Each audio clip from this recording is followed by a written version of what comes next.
Bismillah, assalamu alaikum. Donc, on a vu la dernière fois que cette équation a une solution analytique simple. Tout simplement, on intègre deux fois la deuxième dérivée de la température par rapport à x de 0 à 1 mètre. Et nous avons les conditions limites donc pour déterminer le A et le B pour avoir cette équation d'une droite, donc de 1000 à 300 degrés Kelvin. Donc pour vérifier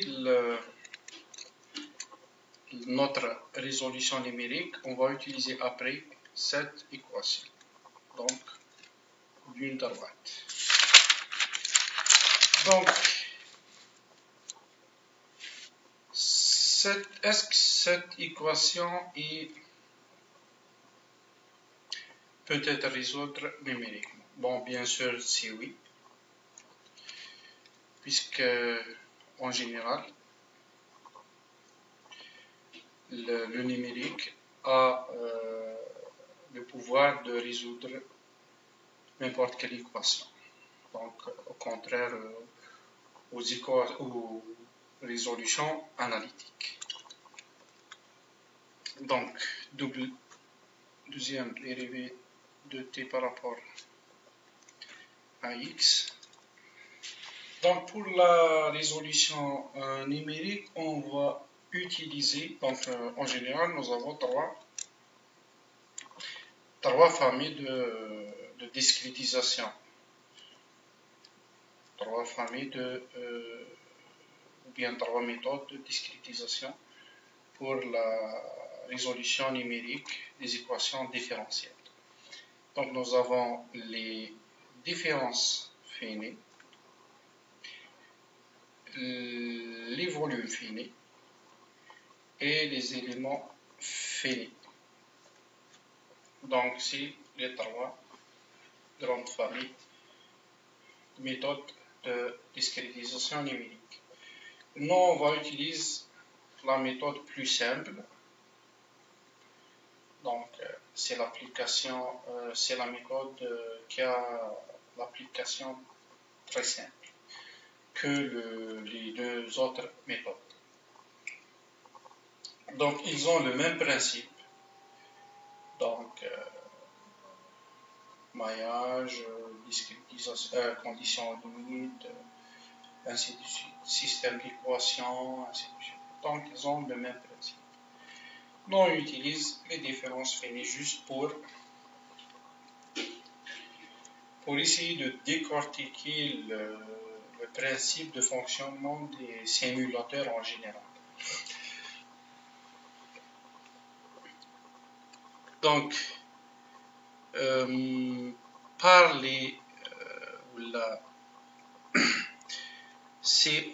utilise les développements de Taylor, ou bien les équations, les développements de Taylor,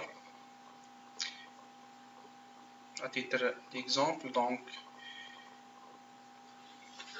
la première dérivée d'une variable df de x, c'est égal phi i plus 1 moins phi i delta x.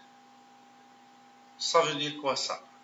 La même chose pour df vers la deuxième dérivée. Donc, phi i plus 1 moins 2 phi i plus phi i moins 1 par delta x au carré. D'où vient ces formules? Donc, à partir de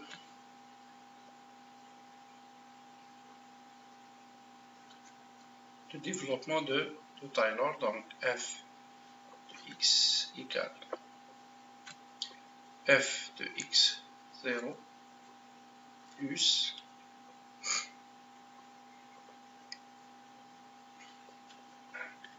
delta x par puissance e par e factoriel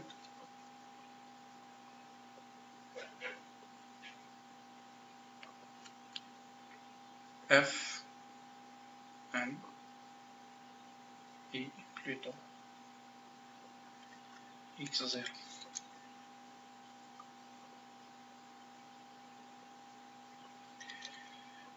ou bien f x0 plus delta x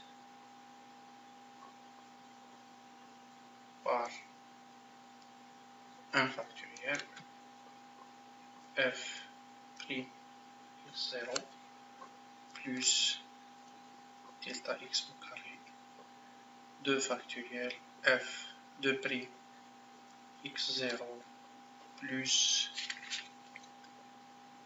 delta x 3 factoriel f 3 prime x0 plus delta x 4 factoriel f 4 dans le quatrième dérivé x0 plus jusqu'à delta x n par n factoriel f n dérivé, nème dérivé x0. Donc c'est le f de x. On appelle ça les développements de Taylor. Donc est-ce qu'il y a une façon pour vérifier est-ce que Taylor a raison? Donc nous avons la fonction x. C'est la fonction où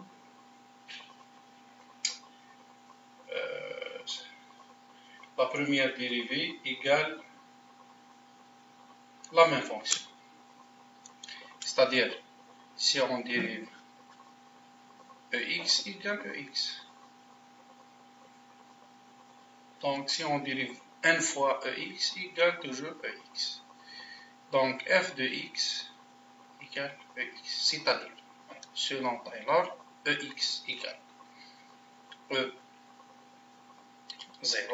donc f0, plus delta x par 1 factoriel.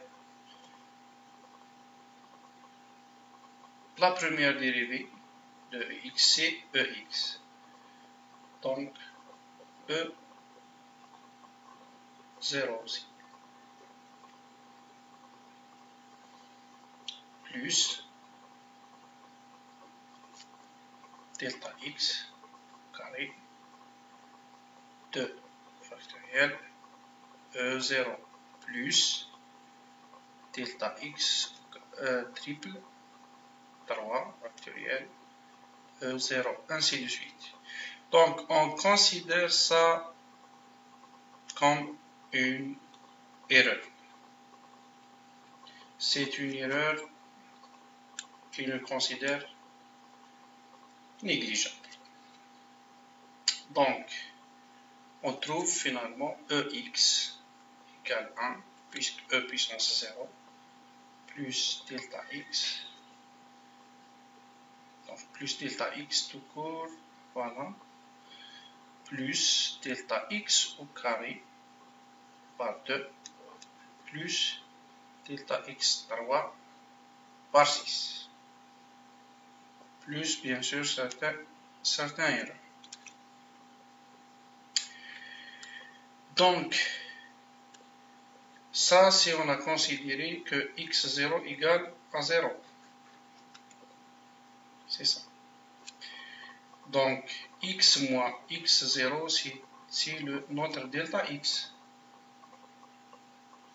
C'est-à-dire x, puisque x0 c'est 0, égale exactement delta x. Donc, delta x c'est le x. C'est exactement la même chose. dans ce cas. Donc, si je veux par exemple calculer E qui est égal à 2,7, devient, ou bien comment on peut calculer ça plus précisément. Donc, E égale 1. Donc, c'est on considère que delta x égale à 1. Donc, E delta x égale E.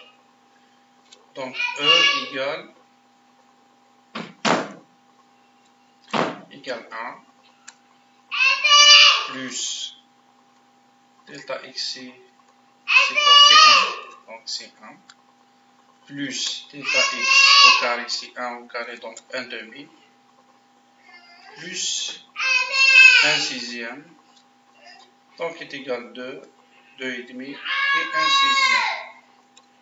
Donc, 1 par 6 égale plus 2 fois 5. Voilà, qui est égal de 2,6667. Donc, c'est pas exact à cause de cette erreur.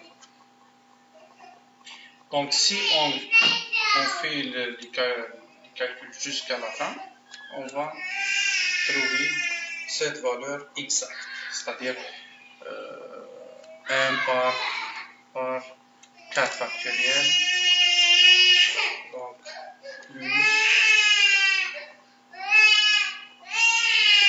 4 factoriel, donc 4 factoriel,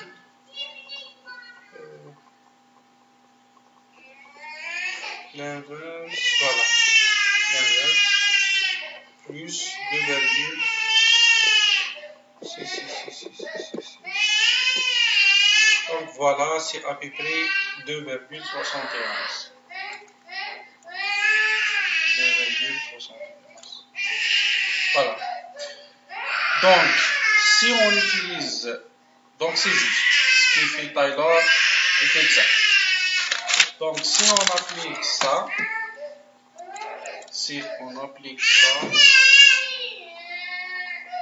donc c'est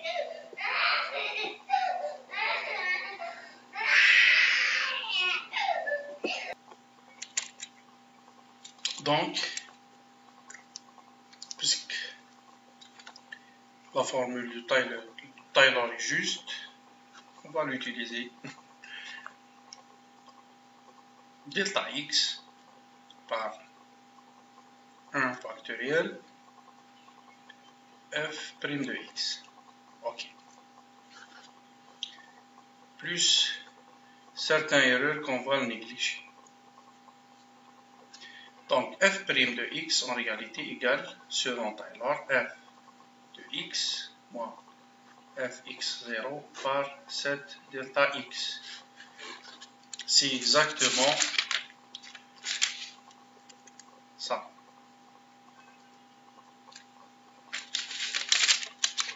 Ça, c'est la définition de phi', ou bien f.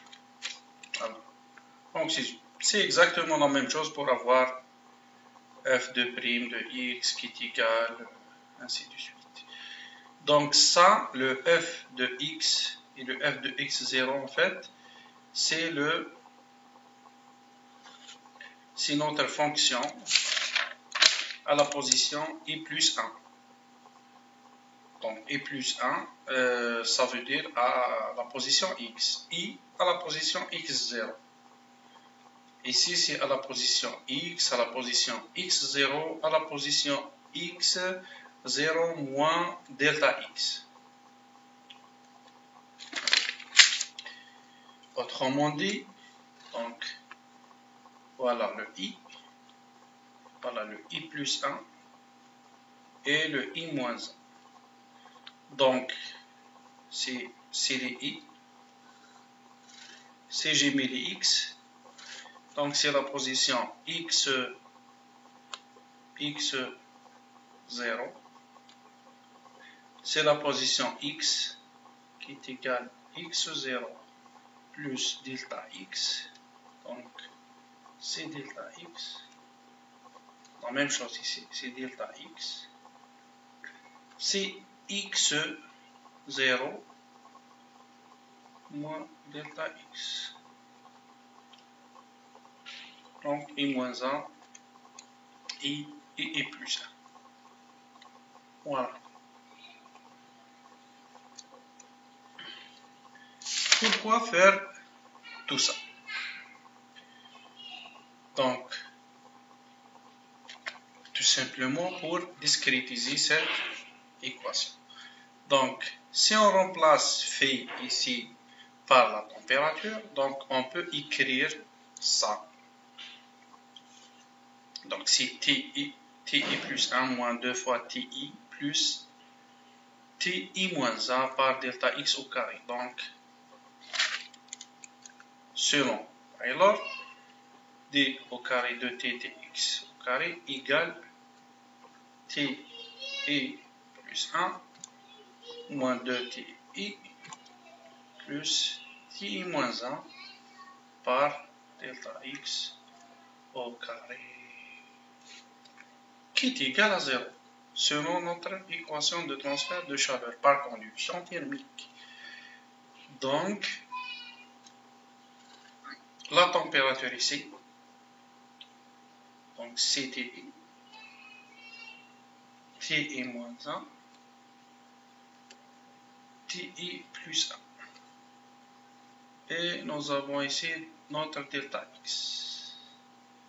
Delta x, donc ça, le x. Voilà.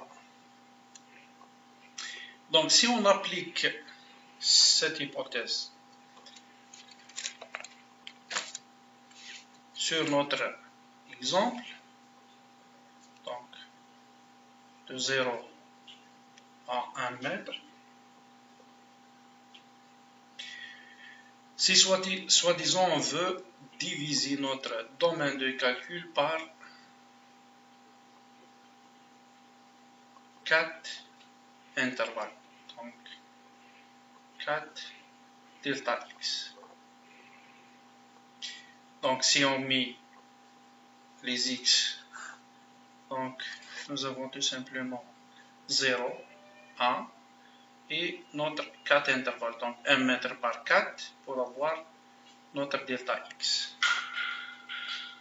Delta x égale 1 par 4, 1, 2, 3, 4 qui est égal 0,25 mètres. Donc ici c'est 0,25 mètres.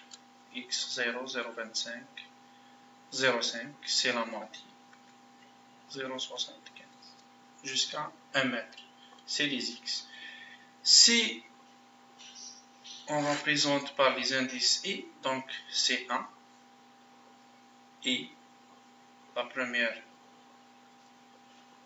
le premier nœud, deuxième nœud, troisième, quatrième, cinquième. Dans le numérique, on appelle ça nœud. Nœud. Premier nœud, deuxième nœud, troisième, quatrième. Donc nous avons en total 5 nœuds. 1, 2, 3, 4, 5 nœuds. Donc la température de notre premier nœud, c'est 1000 par condition limite. Ici c'est 300 par condition limite. Ces nœuds au centre, c'est les nœuds où je veux calculer les températures numériquement. Donc je peux calculer ça analytiquement facilement. Puisque j'ai l'équation dans notre droite, t est égal à moins 700 x plus 1000. Donc je peux calculer ça analytiquement très facilement. Donc ici c'est par exemple au milieu. Je remplace tout simplement avec 0,5 pour avoir 650 degrés Celsius ici. À titre d'exemple. C'est pas le but de calculer ces températures numériquement, pas analytiquement, pour vérifier est-ce que notre raisonnement numérique est correct. Donc, ça, on appelle ça, l'ensemble de cette discrétisation, on appelle ça le maillage. Le maillage. Bien en anglais, meshing. Mesh. Mile, mesh ou bien meshing. Donc le maillage. Donc si notre maillage 0, 0,25, donc un maillage de 5 nœuds, ainsi de suite.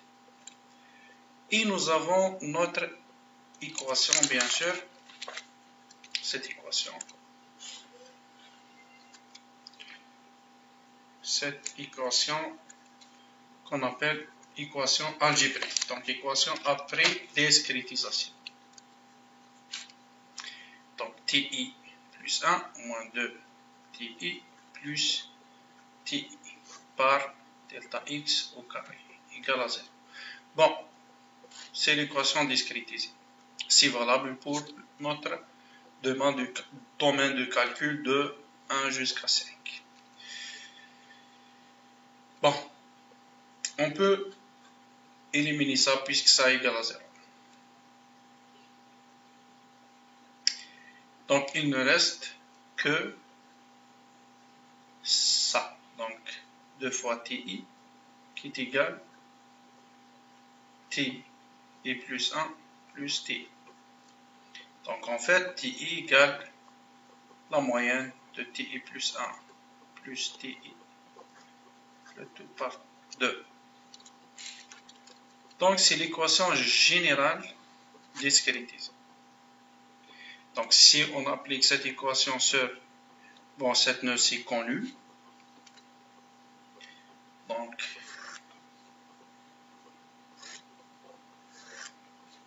les températures dans chaque nœud, TI, donc T1. T1, c'est connu. C'est combien? 6000. T2, c'est inconnu.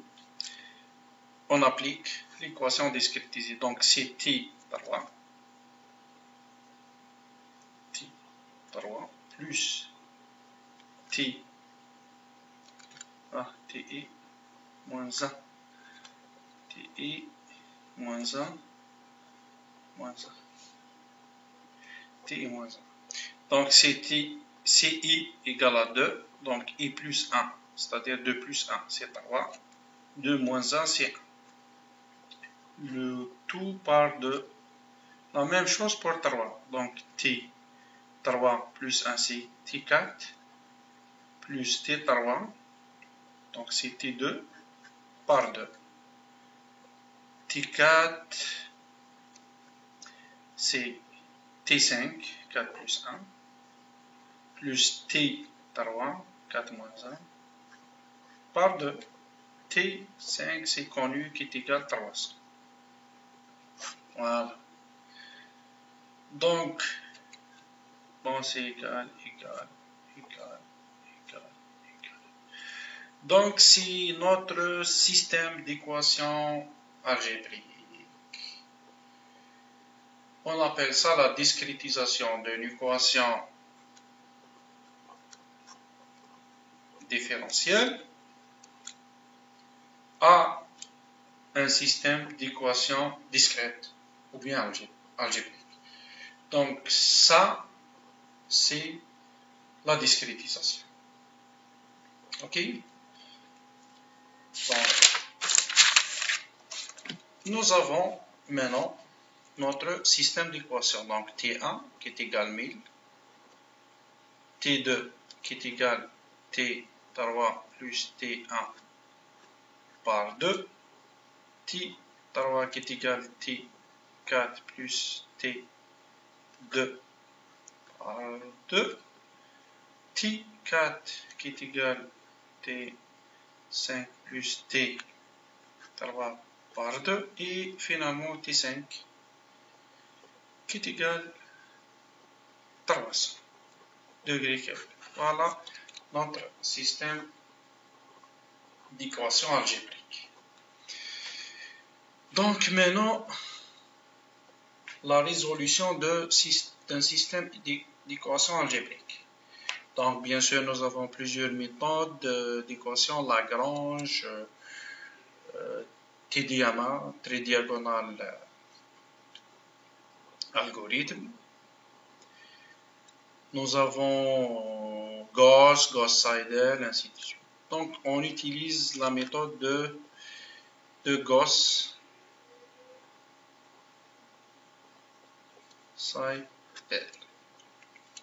Donc on utilise Gauss-Seidel pour résoudre ce système d'équation. Donc température TI, les I,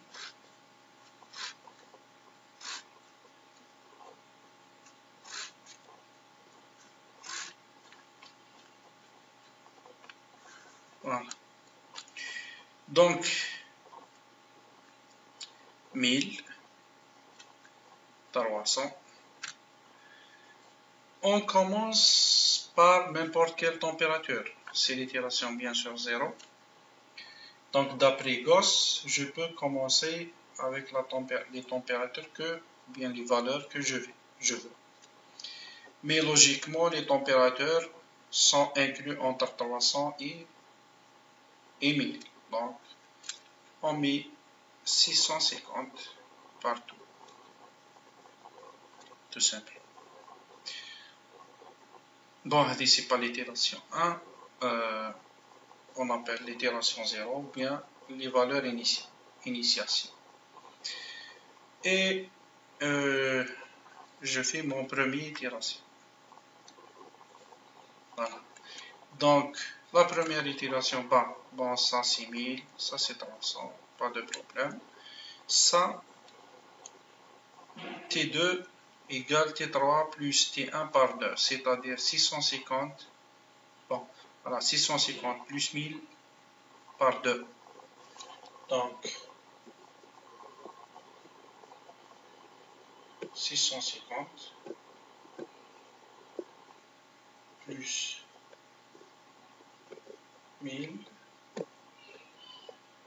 le tout par 2, qui est égal à 825. Donc, 825. Deuxième, donc 825 plus 650 plus 650, le tout par 2. Donc 737. On néglige. La dernière, c'est 737,5 plus 300 par 2. Plus 300 égale par 2. Donc 519. On calcule l'erreur. Ici, on met les erreurs, ou bien l'erreur maximale. Donc l'erreur c'est 0, 1000. Ici c'est 825 moins 600.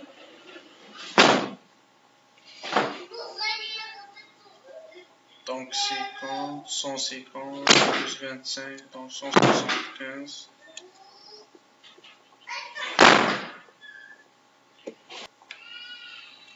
Donc l'erreur ici, donc 700, donc 50 plus 37, donc 87. 50 plus 19, donc 69, et c'est 0. Donc l'erreur max c'est 175. C'est une erreur assez grande, donc il faut faire une deuxième itération. 0. Ah, je vais calculer. Donc 1000, 300,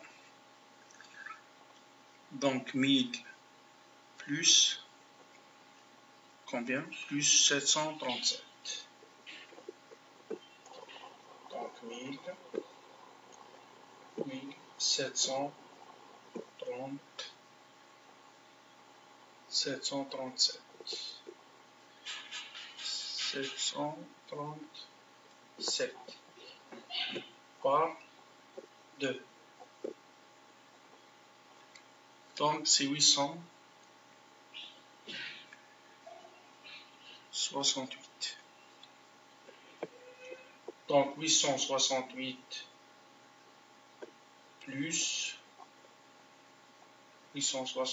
plus 519. Plus voilà, plus 519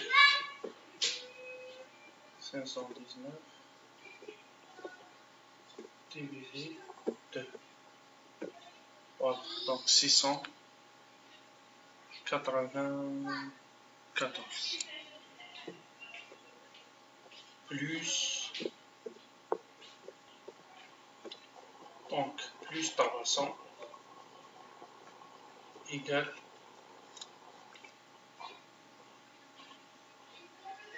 voilà, divisé 2, donc est égal 497. Voilà. Donc les erreurs, 0 toujours. 825, donc 43. 100, donc 6, 43 aussi. Ici, c'est 3 plus donc 22, 0. Donc l'erreur max c'est 43. Donc on remarque une diminution d'erreur, mais c'est toujours n'est pas suffisant comme erreur. On ajoute une troisième itération. 1000, donc 1000 plus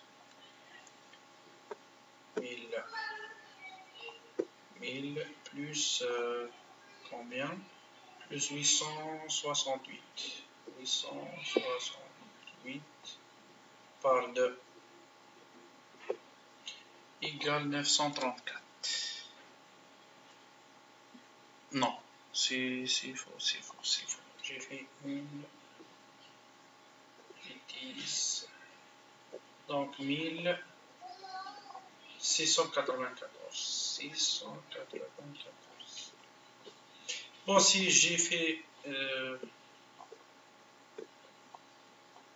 une erreur ici, c'est pas grave, erreur de calcul, puisque la méthode de Ghostwriter va corriger l'erreur automatiquement. Donc l'essentiel que l'erreur ne cause pas une divergence. Donc 847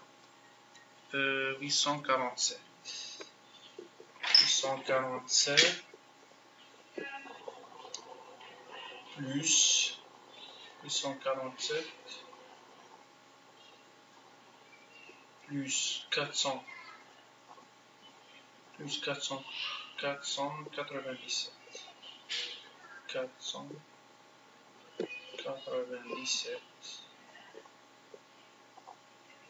par 2, donc 672. Donc 672 plus 300 égale 2, donc 486. 86. Ici c'est 300. Donc l'erreur 0. Ici c'est 40, donc 21. Ici c'est 8, donc plus plus 4. Donc 12. Ici, c'est 4 plus 7, 11. Donc l'erreur max est 21. Et on continue comme ça jusqu'à atteindre, donc, soi-disant, le nœud intermédiaire ici, 672. Donc, 672, analytiquement, si on fait les calculs analytiques ici, c'est 650. Donc, 1000 moins 350. Donc, c'est 650. Ici, on a trouvé, jusqu'à maintenant, 672 plus, bien sûr, avec une erreur de 12. C'est-à-dire, si on enlève le 12, on va obtenir peut-être une erreur de 21 maximum. Si on fait les calculs jusqu'à une erreur minime, on va voir directement les résultats exacts. Donc, ici. Donc, c'est la même chose par les autres valeurs. Si on trace, par exemple, ça, donc avec les nœuds, donc si on trace les deux courbes, soit disons ça, l'analytique, et on trace, soit disons numérique, on va trouver quelque chose comme ça. Donc avec certaines erreurs, bien sûr, mentionnées ici. Donc en réalité, c'est exactement ce qui fait le console. Donc il fait tous ces calculs tout simplement. Donc la prochaine séance, on va entamer une discrétisation, plutôt une résolution avec le console. Donc on va refaire tout ça, donc maillage, ainsi de suite, maillage, discrétisation, donc ça, maillage, introduction de notre phénomène ou bien notre équation, on va voir l'équivalent de tout ça au console. À bientôt.